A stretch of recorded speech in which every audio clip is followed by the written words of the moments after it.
ಕಳೆದ 3 ವರ್ಷದಲ್ಲಿ ನಮ್ಮ ಕಲಬುರಗಿ ರೈತರಿಗೆ ನಮ್ಮ ಸರ್ಕಾರದಿಂದ ಅತಿ ಹೆಚ್ಚಿನ ಪರಿಹಾರ ನೀಡಲಾಗಿದೆ. ಬಹುಶಃ ಇತಿಹಾಸದಲ್ಲೇ ಯಾವತ್ತೂ ಕೂಡ ಇಷ್ಟು ದೊಡ್ಡ ಪ್ರಮಾಣದಲ್ಲಿ ಪರಿಹಾರ ನಮ್ಮ ರೈತರಿಗೆ ಸಿಕ್ಕಿರಲಿಲ್ಲ. ಹಿಂದೆ ಬಿಜೆಪಿ ಗವರ್ಮೆಂಟ್ನಲ್ಲಿ ಹೆಚ್ಚಿನ ಪರಿಹಾರ ಸಿಕ್ಕಿದ್ದು ನಮ್ಮ ರೈತರಿಗೆ ಬರೀ 22 ಕೋಟಿ ರೂಪಾಯಿ. 22 ಕೋಟಿ ರೂಪಾಯಿ ಹೆಚ್ಚಿನ ಅನುದಾನ ಸಿಕ್ಕಿದ್ದು ನಮ್ಮ ರೈತರಿಗೆ.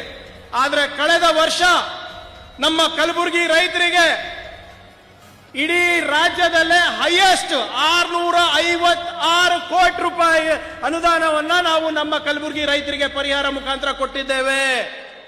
ನಮ್ಮ ಸರ್ಕಾರ ಬಂದ ಮೇಲೆ ಕಳೆದ 2.5 ವರ್ಷದಲ್ಲಿ ಸುಮಾರು 15.5 ಲಕ್ಷ ರೈತರಿಗೆ 2590 ಕೋಟಿ ರೂಪಾಯಿ ಕೊಟ್ಟಿರುವ ದಾಖಲೆ ಹಿಂದೆ ಯಾವತ್ತೂ ಇರಲಿಲ್ಲ.